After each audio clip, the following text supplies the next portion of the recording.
Sarah Martinez sat alone at the corner table in the Naval Base dining hall, picking at her lunch tray. The mashed potatoes had gone cold, but she didn't mind. She was used to eating quickly, used to being alert even during meals. Her dark hair was pulled back in a regulation bun, and her plain navy t-shirt gave away nothing about who she really was. The dining hall buzzed with the usual lunchtime chaos. Sailors moved between tables, trays clattering, voices rising and falling in waves of conversation. Sarah kept her head down, preferring to observe rather than participate. It was a habit she'd developed over years of specialized training, always watching, always aware of her surroundings. She noticed them the moment they walked in. 4 fresh recruits, their uniforms still crisp and new, their movements uncertain as they navigated the crowded space. They were young, probably just out of basic training, their faces showing that mixture of confidence and nervousness that came with being new to a base. The tallest one, a broad-shouldered guy with red hair, pointed in her direction. Sarah didn't look up, but she tracked them in her peripheral vision. They were heading her way, and from their body language she could tell they weren't just looking for a place to sit. Sarah took another bite of her chicken, chewing slowly. She'd seen this before. New recruits often felt the need to prove themselves to establish some kind of pecking order. It was predictable and honestly a little tiresome. The 4 of them stopped at her table. The redhead stood directly in front of her, blocking her view of the rest of the hall. His friends flanked him on either side, forming a semicircle around her position. Classic intimidation formation, though she doubted they even realized what they were doing. "This seat taken?" the redhead asked. Though he wasn't pointing at any seat in particular, his tone had that edge to it, that challenging quality that said this wasn't really about finding a place to sit. Sarah looked up slowly, meeting his eyes. "Plenty of empty tables over there," she said, nodding toward the other side of the hall. Her voice was calm, neutral.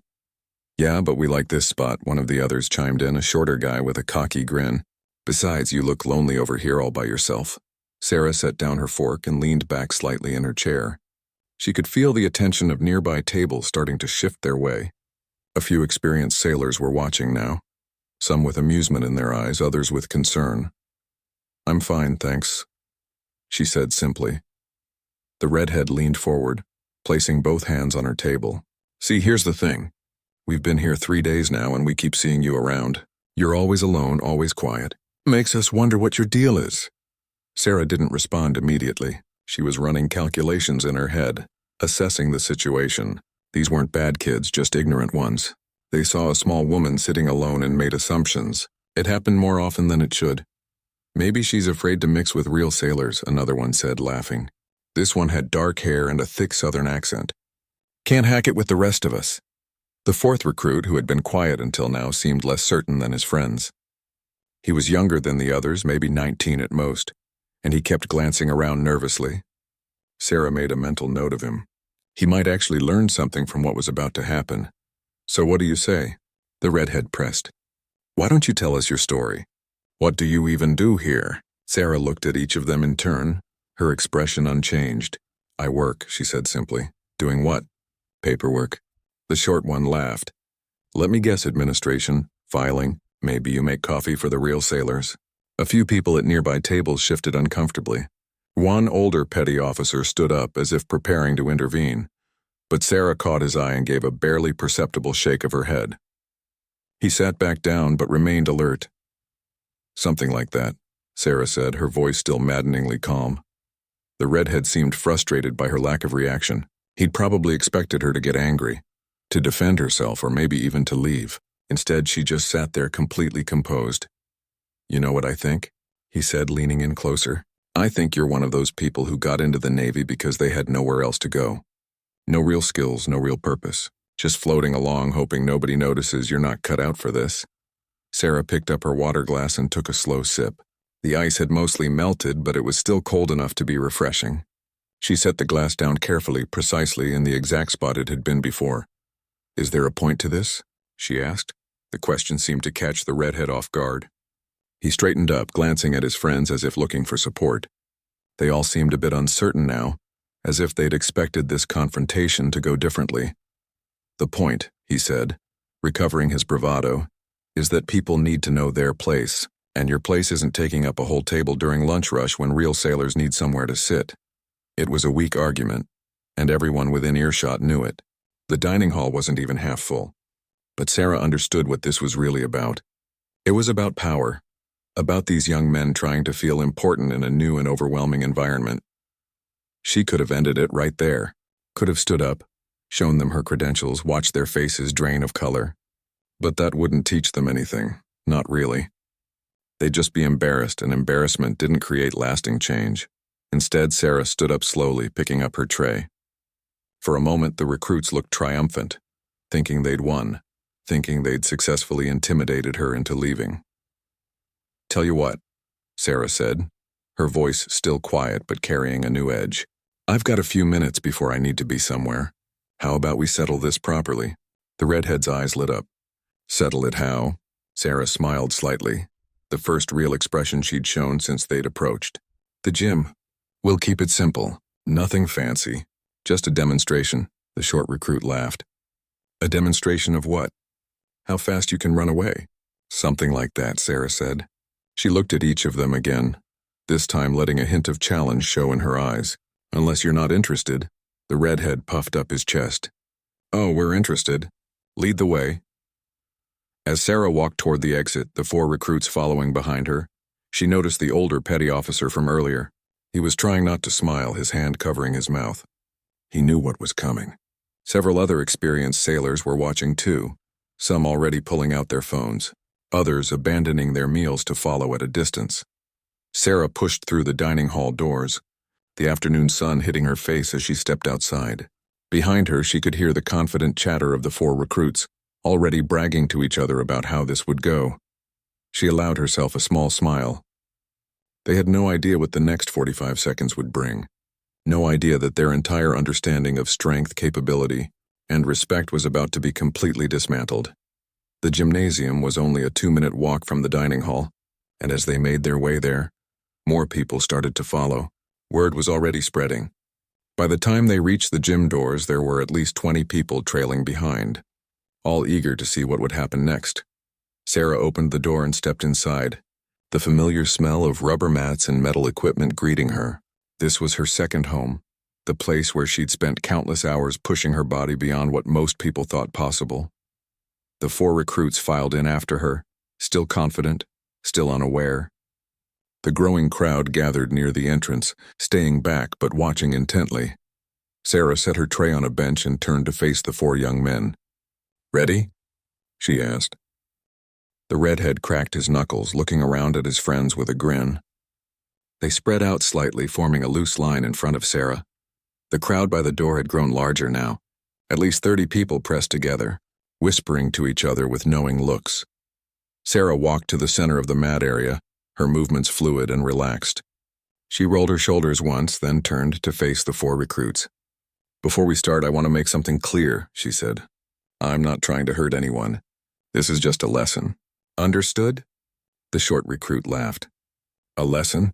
Lady, I think you're confused about who's teaching who here." "We'll see," Sarah said simply. The redhead stepped forward first, confident in his size advantage. He was easily 6'3" and probably weighed over 200 pounds.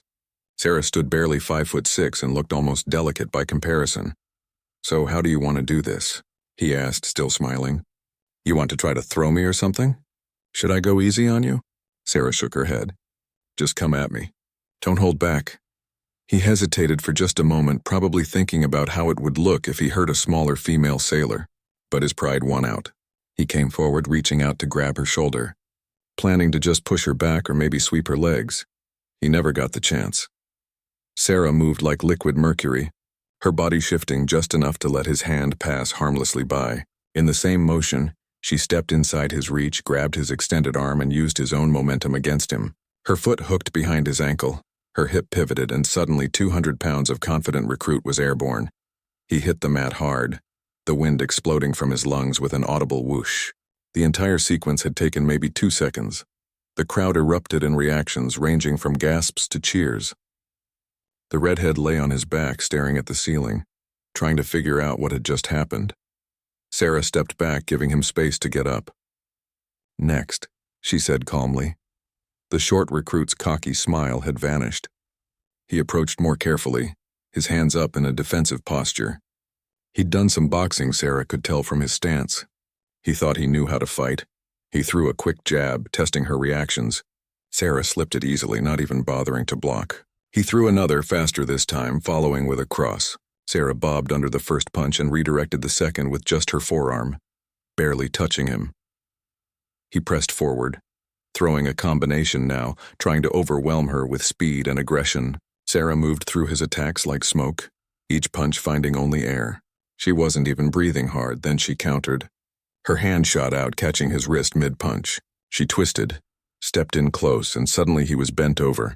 His arm locked at an angle that sent lightning bolts of pain through his shoulder. She held him there for just a moment, letting him feel how completely she controlled his movement, then released him and stepped back. He stumbled away, clutching his arm, his face red with embarrassment and residual pain. "Next," Sarah repeated. The dark-haired one with the southern accent didn't wait for an invitation. He charged forward, trying to tackle her like this was a football game. It was pure aggression with no technique, relying entirely on his bulk and strength. Sarah sidestepped at the last possible moment, her hand pressing on the back of his head as he passed, adding just enough force to his existing momentum to send him sprawling face first into the mat. He slid a good 3 feet before coming to a stop, 3 down in less than 20 seconds. The crowd was going wild now, phones out, recording everything. Someone whooped loudly. Others were laughing, not at Sarah, but at the absolute destruction of these recruits' egos. The youngest one, the nervous one who had seemed uncertain from the beginning, stood frozen. His eyes were wide, his face pale. He looked from Sarah to his 3 friends, all either on the ground or nursing injuries, then back to Sarah. "I don't want to fight you," he said quietly. Sarah nodded. "Smart choice. What's your name?" "Private Jenkins, ma'am," he said automatically, then seemed to realize what he'd said. The ma'am had just slipped out, a sign of respect his body had offered before his brain caught up. "Private Jenkins, help your friends up," Sarah said. "And all 4 of you come stand in front of me." Jenkins moved quickly to help the redhead to his feet.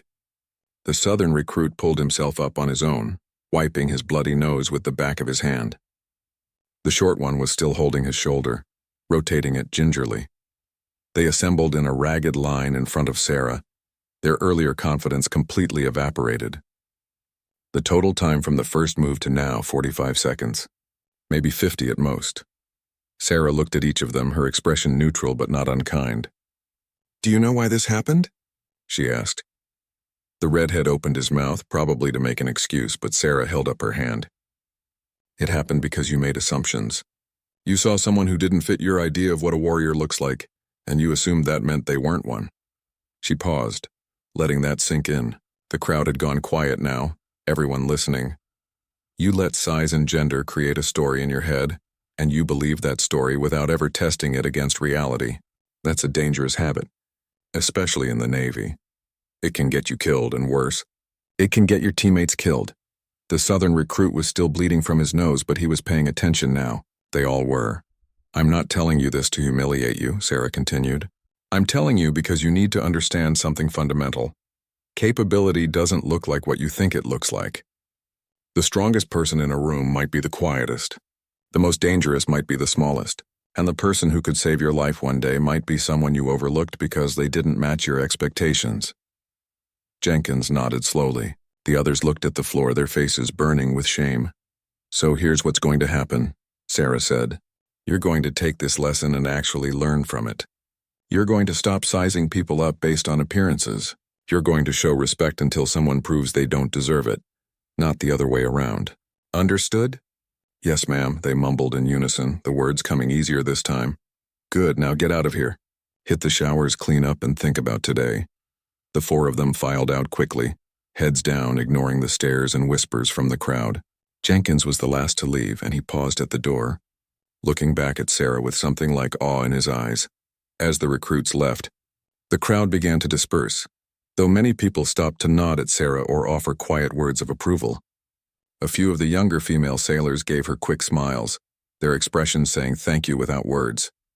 The older petty officer from the dining hall approached, finally letting his grin show fully. "Lieutenant Martinez," he said, giving her a proper salute now that the lesson was over. That was something else. Sarah returned the salute casually. They're just kids, Chief. They didn't know. They know now, he said, chuckling. Word's going to spread about this. Those 4 are going to be famous by dinner time. Sarah sighed. That's what I was afraid of. Could be good for them, though, the chief said. Sometimes embarrassment is the best teacher. Lord knows I learned more from my mistakes than my successes. Sarah picked up her lunch tray from the bench where she'd left it. The food was definitely beyond salvaging now. How long do you think before the base commander hears about this? The chief laughed. Oh, I'd say Captain Rhodes already knows. I saw his aide in that crowd with his phone out. Sarah groaned. Perfect. Don't worry about it, Lieutenant. You didn't do anything wrong. You defended yourself and taught those recruits a valuable lesson. If anything, Rhodes will probably want to use this as a training opportunity. As they walked back toward the exit, Sarah noticed her phone buzzing in her pocket. She pulled it out and saw several missed calls from her unit commander. The first message was short. My office, now. Sarah showed the message to the chief, who winced sympathetically. Want me to come with you? Provide a witness statement? No, I'll handle it, Sarah said. But thanks, Chief. She left the gym and headed across the base toward the SEAL team's building. The walk gave her time to think about what had just happened and what it meant. She'd tried to keep a low profile, but that was going to be impossible now. Commander Blake was standing at his window when Sarah entered his office, his back to the door. He was a tall man with silver hair and the kind of posture that came from 30 years in the Navy. He didn't turn around when she came in. Close the door, Lieutenant, he said, his voice giving nothing away. Sarah did as instructed, then stood at attention. Sir. Blake turned slowly, and Sarah was surprised to see that he wasn't angry. His expression was complicated, a mixture of concern and something else she couldn't quite identify. Amusement, maybe? At ease, he said, moving to his desk and leaning against it. Tell me what happened. Your version. Sarah relaxed her stance slightly and recounted the events from the dining hall to the gym, keeping her tone professional and factual. She didn't embellish or make excuses. She just told him what happened. When she finished, Blake was quiet for a long moment. He picked up a pen from his desk and tapped it against his palm, thinking. 4 against 1, he finally said, in front of witnesses. And you had them all down in under a minute. 45 seconds, sir, Sarah corrected, then immediately regretted being so precise. Blake's lips twitched. 45 seconds, right. He set the pen down and crossed his arms. Do you know what this means, Lieutenant? That I should have walked away, sir? No, Blake said firmly. It means that your cover as just another sailor on this base is completely blown. By now everyone knows that you took down 4 recruits without breaking a sweat. By tomorrow they'll be speculating about who you really are and what you really do. Sarah felt her stomach sink. She'd known this was coming, but hearing it stated so directly made it real. She'd been on this base for 6 months, quietly doing her job, blending in. Now all of that was gone. I'm sorry, sir. I should have handled it differently. Blake shook his head. You handled it exactly right, Lieutenant. Those recruits needed that lesson, and they needed it publicly. What concerns me is what comes next. He walked around his desk and sat down, gesturing for Sarah to take the chair across from him. She sat, grateful for the less formal posture. You're one of the few female SEALs in the entire Navy, Blake said. That makes you valuable, but it also makes you a target. Not from enemies, at least not yet, but from everyone who has opinions about whether women should be doing this job. Sarah knew this lecture. She'd heard variations of it throughout her career, from instructors, from commanders, from well-meaning mentors. Usually it came down to keeping her head down, not making waves, proving herself through quiet competence. But Blake surprised her. I'm not going to tell you to hide who you are, he said. That ship has sailed, literally and figuratively. What I'm going to tell you is that you need to be ready for what comes next. Questions, interviews, attention from people you don't want attention from. I can handle attention, sir. Can you? Blake leaned forward. Because in my experience, the kind of attention you're about to get isn't the respectful kind. It's the kind where people want to prove you're not as good as you think you are, where they'll try to find flaws, exploit weaknesses, catch you making mistakes. Sarah met his eyes steadily. With all due respect, sir, I've been dealing with that since I was 18 years old. Since the first day I walked into a recruiter's office and said I wanted to be a SEAL. Every step of my career has been someone trying to prove I don't belong. Blake nodded slowly. Fair point. But this is different. Before you were dealing with instructors and fellow candidates. People who at least understood the standards you had to meet. Now you're going to be dealing with the media, with politicians, with social media warriors who have never spent a day in uniform, but have very strong opinions about who should be allowed to serve. He pulled out his phone and showed her the screen. It was already on Twitter. Videos of the gym incident spreading with hashtags and commentary. Some of the comments were supportive, celebrating her skill. Others were vicious, claiming the video was fake or that the recruits had let her win. See what I mean? Blake said. It's been less than an hour and it's already national news. Female Navy SEAL destroys male recruits. That's the narrative they're running with. Sarah felt a wave of frustration. I didn't destroy anyone. I taught them a lesson. I know that. You know that? But narrative matters, Lieutenant. And right now, the narrative being built around you is either that you're a superhero or that you're a fraud. There's no middle ground in social media. He put his phone away and looked at her seriously. Captain Rhodes wants to see you tomorrow morning. He's going to want to know how you want to handle this. Public affairs will probably want you to do an interview. Put a human face on the story, control the narrative. Sarah grimaced. I don't want to do interviews, sir. I just want to do my job. I understand that, and I'll support whatever decision you make. But I want you to think about it tonight. Think about whether staying silent is really the best move, or whether speaking up might actually help other women who are trying to follow in your footsteps. That made Sarah pause. She hadn't thought about it that way. She'd been so focused on her own discomfort with attention that she hadn't considered the bigger picture. Blake stood, signaling the meeting was over. Sarah stood as well. One more thing, he said. Those 4 recruits. I want you to work with them, Sarah blinked. Sir? You broke them down. Now build them back up. I'm assigning them to your PT sessions for the next month. Teach them what they need to know. Show them what it really takes. It was an unusual order, but Sarah saw the wisdom in it. Yes, sir. Good. Dismissed. Sarah left the office, her mind spinning. She walked across the base without really seeing where she was going, her feet carrying her on autopilot toward her quarters. Her phone buzzed constantly with messages, friends from her SEAL team checking in, former instructors congratulating her, a few reporters who'd somehow gotten her number asking for interviews. She ignored them all.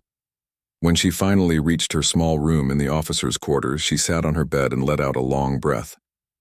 The afternoon sun slanted through her window, casting long shadows across the floor. There was a knock on her door. Sarah considered not answering, but something made her get up and open it. It was Private Jenkins, the youngest of the 4 recruits.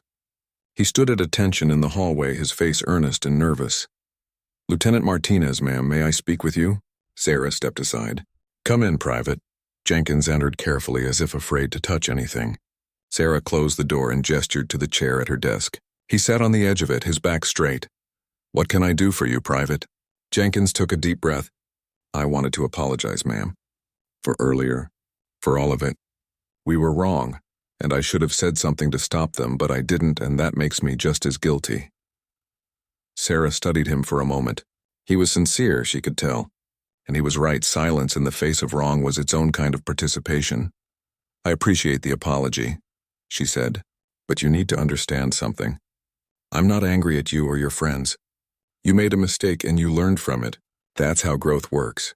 Jenkins nodded, but still looked miserable. The others are really embarrassed. Martinez, he's the redhead. He's talking about requesting a transfer. Says he can't show his face around here anymore. Sarah frowned. That would be the wrong lesson to take from this. That's what I told him, ma'am. I said you were trying to teach us something important, not just humiliate us, but he's not listening. Sarah thought about Commander Blake's order, about working with these recruits. Maybe it was time to start. Tell Martinez and the others to meet me at the gym tomorrow morning, 0500. And Private Jenkins, tell them this comes directly from me. Running away from embarrassment is the coward's way out. We face our mistakes and learn from them. If they can't do that, they don't belong in the Navy. Jenkins straightened up, looking relieved. Yes, ma'am. I'll tell them. After he left, Sarah lay back on her bed and stared at the ceiling. Tomorrow would bring new challenges, new attention, new problems. But tonight she could rest in the knowledge that she'd done the right thing. The alarm went off at 4:30 in the morning, but Sarah was already awake. She'd been lying in bed for the past hour, watching the darkness gradually give way to the first hints of dawn through her window. Sleep had been difficult. her mind replaying the events of the previous day and anticipating what today would bring. She dressed quickly in her PT uniform and made her way to the gym. The base was quiet at this hour, just a few early risers jogging along the paths or heading to their duty stations. Sarah liked this time of day before the chaos began, when everything felt peaceful and full of possibility. The gym was empty when she arrived, the lights flickering on automatically as she entered. She started her warm-up routine, stretching and moving through basic exercises to get her blood flowing. She'd just finished her second set of push-ups when the door opened. All 4 recruits filed in looking nervous and exhausted. They were on time, though, Sarah noted with approval. Private Jenkins led the way, followed by the short one whose name she still didn't know, then the southern recruit with the healing nose, and finally Martinez, the redhead, who kept his eyes on the floor. "Line up," Sarah said simply. They formed a line in front of her, standing at attention. In the harsh gym lighting, Sarah could see how young they really were. Martinez couldn't be older than 22. The others looked even younger. Just kids, really, trying to figure out who they were and where they belonged. "At ease," Sarah said. They relaxed slightly, though they still looked tense. "Before we start, I want to know your names. Real names, not just surnames." Jenkins spoke first. "David Jenkins, ma'am." The short one went next. "Carlos Rivera, ma'am." The southern recruit wiped his hand across his healing nose. "Billy Thompson, ma'am." Finally, Martinez spoke, his voice barely above a whisper. "Jake Martinez, ma'am." Sarah nodded. "All right, David, Carlos, Billy, Jake, do you know why you're here?" "To train, ma'am," Jenkins answered. "Partly," Sarah said. "But mostly you're here because Commander Blake thinks you can learn something from me. And I think he's right. But that only works if you're willing to let go of your egos and actually listen." She paused, looking at each of them. "Yesterday I embarrassed you. That wasn't my goal, but it happened. Now you have a choice. You can let that embarrassment define you, or you can use it as fuel to become better, stronger, smarter. What's it going to be?" "Better, ma'am," they said in unison, though Martinez's voice was quieter than the others. "Good. Then we're going to start with the basics. Combat isn't about size or strength, though those things help. It's about understanding leverage, momentum, and human anatomy. It's about reading your opponent and staying 3 moves ahead. And most importantly, it's about control, not just of your opponent, but of yourself." For the next hour, Sarah walked them through fundamental techniques. She demonstrated holds and throws, breaking down each movement into its component parts. She showed them where to apply pressure, how to use an opponent's weight against them, how to create openings where none seemed to exist. The recruits were attentive, asking questions when they didn't understand, practicing each move repeatedly. Sarah corrected their form, adjusted their positioning, and gradually, they began to improve. "Carlos, you're still relying too much on upper body strength," Sarah said, watching him attempt a throw on Jenkins. "Feel the movement from your core. Your center of gravity is your power source." Carlos tried again, this time engaging his whole body. Jenkins went down much more smoothly. "Better," Sarah said. Again. Billy was having trouble with a particular wrist lock. His hands were large and somewhat clumsy, and he couldn't quite get the angle right. Sarah demonstrated it slowly, letting him feel where her hands needed to be. "It's not about gripping harder," she explained. "It's about precise placement. The human wrist has specific weak points. Find them and you don't need much force at all." Billy nodded, concentrating.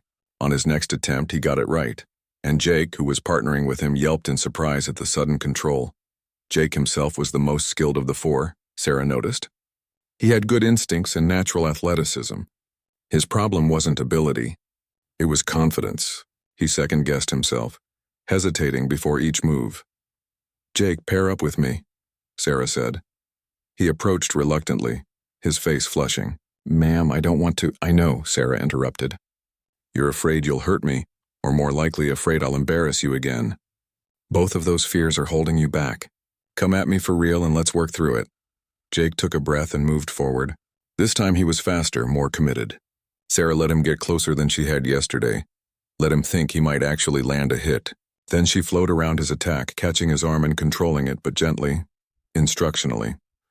"See how your weight was forward?" she said, still holding his arm. "That commitment is good, but you need to maintain balance. Try again, but keep your back foot ready to adjust." They worked through the technique several times, Sarah gradually increasing the difficulty, forcing Jake to adapt and think faster, Slowly, his confidence grew. He started to see the patterns, to understand the principles beneath the techniques.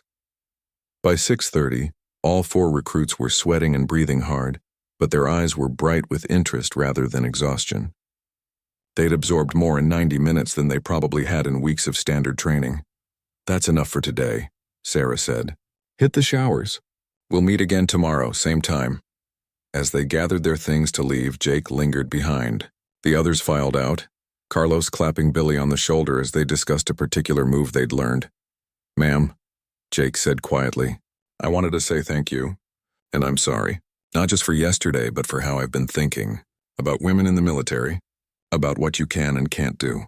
Sarah wiped her face with a towel, considering her response. "Jake, I'm not going to tell you that gender doesn't matter because sometimes it does. Men and women have different physical attributes, different challenges. But what I will tell you is that those differences don't determine capability. They just mean we sometimes take different paths to the same destination." Jake nodded slowly. "I grew up in a small town in Texas, very traditional. My dad was in the Army, and he always said combat was no place for women. I guess I just accepted that without really thinking about it. And now? Now I don't know what to think," Jake admitted. "Except that maybe I should stop assuming I know what people can do based on what they look like." Sarah smiled slightly. "That's a good start. Keep thinking like that and you'll go far in the Navy." After Jake left, Sarah stayed in the gym for her own workout. She ran through her usual routine, pushing herself hard, feeling the familiar burn in her muscles. This was her meditation, the place where her mind cleared and everything else fell away. She was on her last set of pull-ups when the gym door opened again. Captain Rhodes entered, accompanied by a civilian woman in a business suit. Sarah dropped from the bar and grabbed her towel, her stomach sinking. She knew what this was. "Lieutenant Martinez," Rhodes said. "This is Jennifer Park from Navy Public Affairs. She'd like to speak with you about yesterday's incident." Sarah nodded to both of them, trying to hide her discomfort. Jennifer Park extended her hand with a professional smile. She was probably in her mid-30s with sharp eyes that assessed everything around her. "Lieutenant Martinez, it's a pleasure to meet you," Jennifer said. "I've heard impressive things about your record." "Ma'am," Sarah replied, shaking her hand firmly. Captain Rhodes gestured toward the gym office, a small glass-enclosed room in the corner. "Let's talk somewhere more private." The 3 of them walked to the office and Sarah felt her pulse quicken. She hated this part of the job, the politics and public relations. She'd joined the Navy to serve, to push herself, to be part of something bigger than herself. She hadn't signed up to be a spokesperson. They settled into the cramped office, Rhodes behind the desk, Jennifer in one chair, and Sarah in the other. The morning sun was streaming through the windows now, illuminating the dust particles floating in the air. "Lieutenant, I'll get straight to the point," Jennifer began, pulling out a tablet. "The video from yesterday has gone viral. We're talking millions of views across multiple platforms. Major news outlets are picking up the story. You're essentially famous as of this morning." Sarah felt her jaw tighten. "I don't want to be famous. I just want to do my job." "I understand that," Jennifer said, her tone sympathetic. "But the reality is that you're already in the spotlight. The question now is whether we control the narrative or let others control it for us." Captain Rhodes leaned forward. "Lieutenant, I know this isn't what you signed up for, but Ms. Park makes a valid point. Right now there are people telling your story who don't know you, don't understand what happened, and don't care about accuracy. They care about clicks and controversy." Sarah looked between them. "What exactly are you asking me to do?" Jennifer tapped on her tablet, pulling up several news articles. "We're asking you to do one interview. Just one, with a reputable outlet. We tell your story accurately, explain what really happened, and give context about women in special operations. Then we close the door on further media requests." She turned the tablet so Sarah could see. The headlines were sensational. "Female Navy SEAL destroys male recruits. Gender wars come to the military. Is this the future of combat?" Some of the articles were supportive, but many were critical, questioning whether the video was staged or whether the recruits had been ordered to lose. "These articles are being written whether you speak or not," Jennifer continued.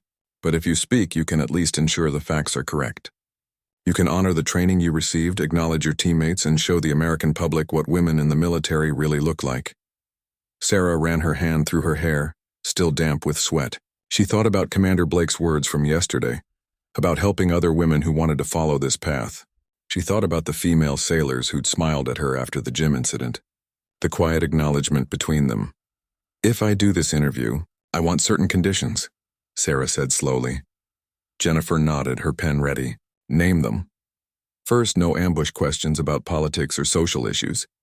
I'm a sailor, not a politician. Second, the 4 recruits from yesterday don't get dragged into this. Their names stay private. Third, I want to make it clear that I'm not special or unique.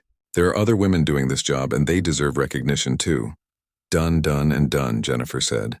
"Anything else?" Sarah thought for a moment. "I want to choose the interviewer. Someone who understands the military, who's actually been deployed or spent time with combat units. Not someone who's going to sensationalize this." Jennifer made notes on her tablet. "I have someone in mind. Marcus Chen from National Defense Review, former Marine, embedded with multiple units overseas. Very respected in military circles." Would that work? Sarah had heard of Chen. She'd read some of his articles, and they were always fair and well-researched. "That could work." "Good," Captain Rhodes said. "We'll set it up for later this week. Ms. Park will brief you beforehand, help you prepare for common questions, that sort of thing." Jennifer stood, extending her hand again. "Thank you, Lieutenant. I know this isn't easy, but you're doing the right thing." After she left, Captain Rhodes remained seated, studying Sarah with his weathered eyes. "How are you holding up?" he asked, his tone less formal now. Sarah shrugged. "I've been better, sir. This isn't what I expected when I woke up yesterday morning." "It never is," Rhodes said. "I've been in the Navy for 32 years, and the biggest lessons always come when you least expect them. You handled those recruits well, by the way. Commander Blake told me you're training them now." "Yes, sir. First session was this morning. How'd it go?" Sarah considered the question. "Better than expected. They're actually trying to learn, especially Martinez. I think they understand now that this isn't about men versus women. It's about being the best sailor you can be regardless of what package that comes in." Rhodes smiled slightly. "That's exactly the message we need more people to hear. Which is why this interview matters, Sarah." "May I call you Sarah?" "Of course, sir. Sarah, you didn't ask to be a symbol. But sometimes we become symbols whether we want to or not. The question is what kind of symbol we choose to be. You can be the angry female warrior, chip on her shoulder, constantly fighting for recognition. Or you can be the competent professional who just happens to be a woman, doing an exceptional job because that's who you are." Sarah nodded slowly. "I'd prefer the second option." "Good. Then that's who you'll be in this interview. Confident, competent, but also humble. Acknowledge the challenges, but don't dwell on them. Focus on the mission, the team, the service. That's what people need to see." They talked for a few more minutes about logistics and scheduling. Then Sarah excused herself to shower and change. As she walked back to her quarters, she noticed people staring at her more than usual. Some looked away quickly when she made eye contact. Others nodded respectfully or offered quiet greetings. In the women's locker room, she found a group of female sailors getting ready for their shifts. The conversation stopped when she entered, and for a moment there was awkward silence. Then one of them, a young petty officer Sarah had seen around but never spoken to, stepped forward. "Lieutenant Martinez, I just wanted to say thank you. For yesterday. For showing those guys that we belong here too." The others murmured agreement. Sarah felt a lump form in her throat. She'd been so focused on her own discomfort with the attention that she hadn't fully considered the impact her actions might have on others. "You don't need to thank me," Sarah said. "You all belong here because you earned your place, same as anyone. I just gave a reminder to some people who forgot that." "Still," another sailor said, "it matters. My brother keeps sending me articles saying women aren't strong enough for combat. Now I can send him that video." Sarah smiled despite herself. "Just make sure he reads the articles about the training too, not just the flashy headlines. Strength comes in many forms." She showered quickly and changed into her regular uniform. When she checked her phone, she had a message from Commander Blake asking her to stop by his office. She headed over, wondering what else this day would bring. Blake was on a phone call when she arrived, but he waved her in and pointed to a chair. She sat and waited while he finished his conversation. Something about training schedules and equipment requisitions. "Sorry about that," he said, hanging up. "Logistics never sleep. I heard you met with public affairs." "Yes, sir. I agreed to do one interview." "Good choice. I also heard your first training session with the recruits went well."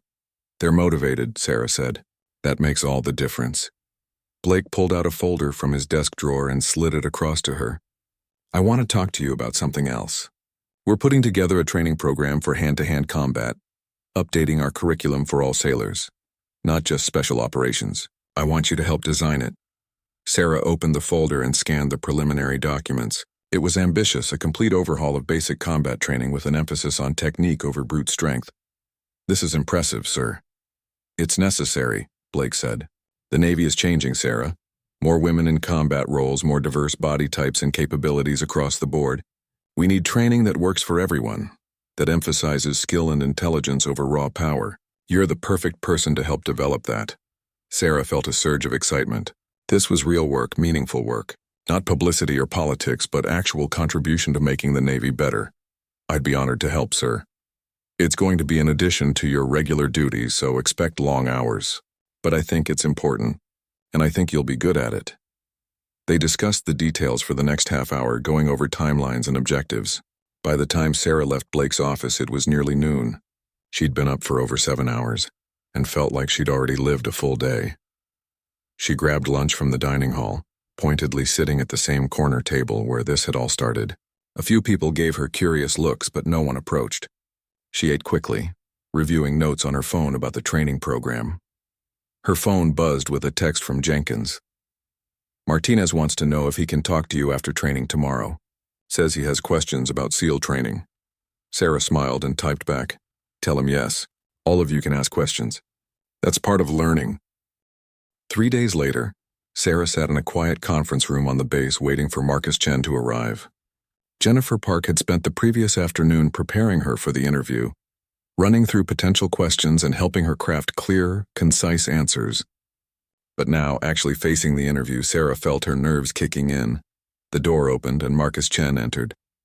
He was shorter than Sarah expected, maybe 5'8", with graying hair and the kind of weathered face that came from years spent in difficult places. He carried a simple notebook and a small recording device, nothing fancy or intimidating. "Lieutenant Martinez," he said, offering his hand. "Thank you for agreeing to this." "Mr. Chen," Sarah replied, shaking his hand. His grip was firm but not aggressive, the handshake of someone comfortable in their own skin. "Please call me Marcus, and I promise to keep this as painless as possible. I've been in enough military briefings to know that sailors would rather be doing almost anything else than talking to journalists." Sarah smiled despite herself. "That's accurate." They sat across from each other at the conference table. Marcus set up his recorder and opened his notebook, which Sarah noticed was already filled with handwritten notes. He'd done his homework.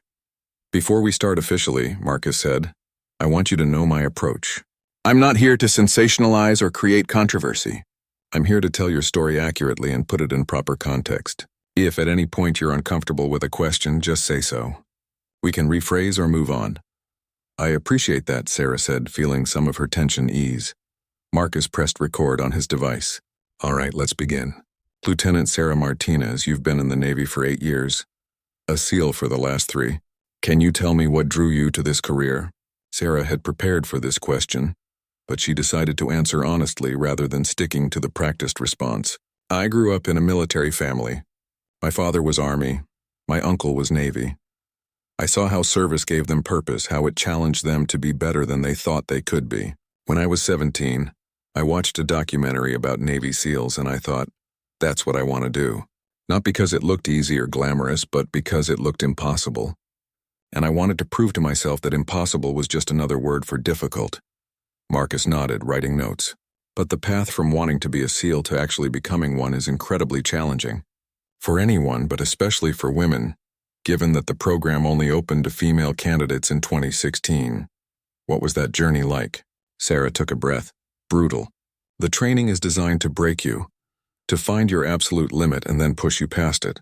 There were moments when I wanted to quit, when every part of my body was screaming at me to stop. But I had something to prove, not to anyone else, but to myself. I needed to know if I could do it." "Did you face additional challenges because you're a woman?" "Yes and no," Sarah said carefully. "The physical standards are the same for everyone, which is how it should be.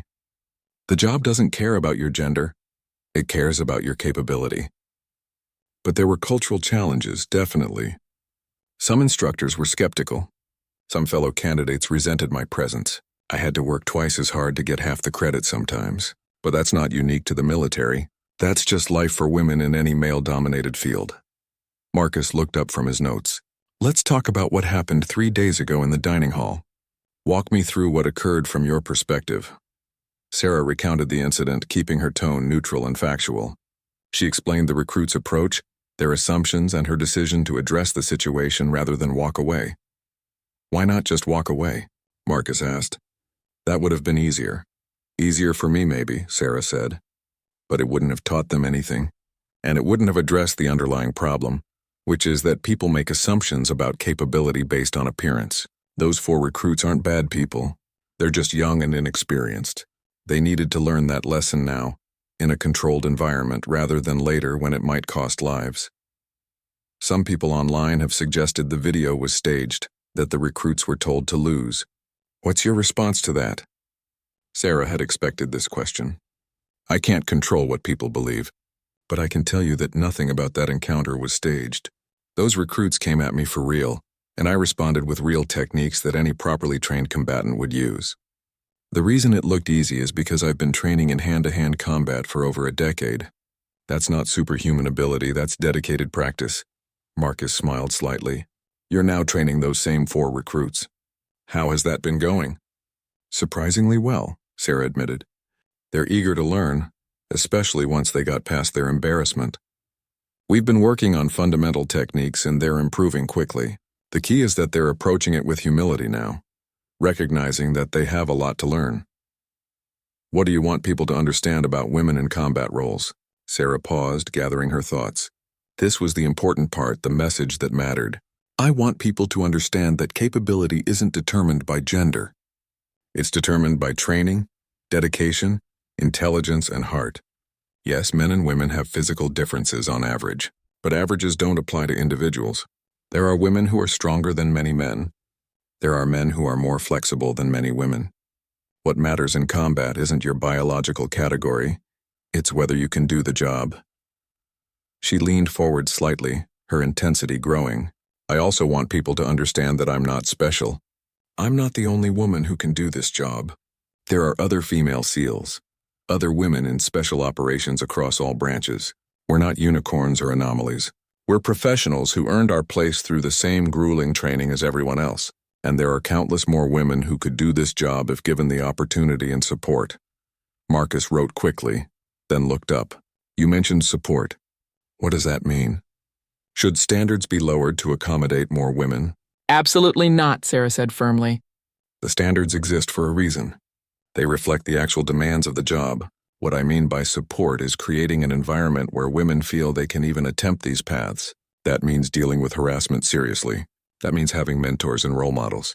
That means not assuming someone can't do something just because they don't fit the traditional mold.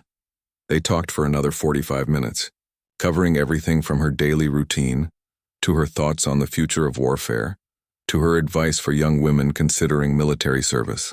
Marcus was thorough but respectful, never pushing when Sarah indicated a topic was off limits. Finally, he turned off his recorder. Thank you, Lieutenant. This has been enlightening. I think we got what we needed. When will the article run? Sarah asked. Probably in about a week. I'll send you a copy before publication. Let you check for any factual errors. After that, it's out of both our hands. They stood and shook hands again. As Marcus gathered his equipment, he paused. Can I tell you something off the record? Of course, I have a daughter. She's 14 and she's tough as nails. Plays 3 sports, straight A student, wants to be a Marine. When she saw that video of you, her eyes lit up. She said, Dad, that's what I want to be. So thank you. Not as a journalist, but as a father. You gave her something to aspire to. Sarah felt her throat tighten with emotion. Tell your daughter that if she wants it badly enough and she's willing to work for it, she can do anything. The path won't be easy, but the worthwhile things never are. After Marcus left, Sarah sat alone in the conference room for a few minutes, processing the interview. She'd said what needed to be said, been honest without being inflammatory. Now it was out of her hands. Her phone buzzed with a message from Commander Blake. Interview done? Good. Come to the training facility when you're ready. We have a situation. Sarah stood quickly, her professional instincts kicking in. She left the conference room and headed toward the training facility at a brisk pace. Whatever Blake meant by situation couldn't be good. She found him in the observation room overlooking the main training floor. Below, she could see about 30 sailors going through combat drills, but they looked disorganized and frustrated. The instructor, a senior chief Sarah didn't recognize, was shouting corrections that no one seemed to be following. "What's the problem?" Sarah asked. Blake gestured to the chaos below. "That's Senior Chief Dawson. Good sailor, excellent record, but his teaching style isn't connecting with this group. Half of them are new recruits, including several women. The other half are sailors transitioning from desk jobs to more active duty roles. They need patient instruction, not just shouting."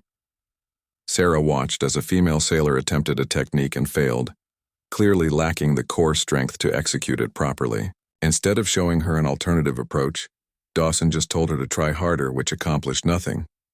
"You want me to take over?" Sarah asked. "I want you to assist. Dawson has seniority, so we can't just remove him. But you can work with the sailors who are struggling. Show them techniques that work for different body types and strength levels. Think of it as a trial run for that new training program we discussed." Sarah nodded. "When do I start?" "Right now, if you're ready." She was ready. Sarah made her way down to the trainin'.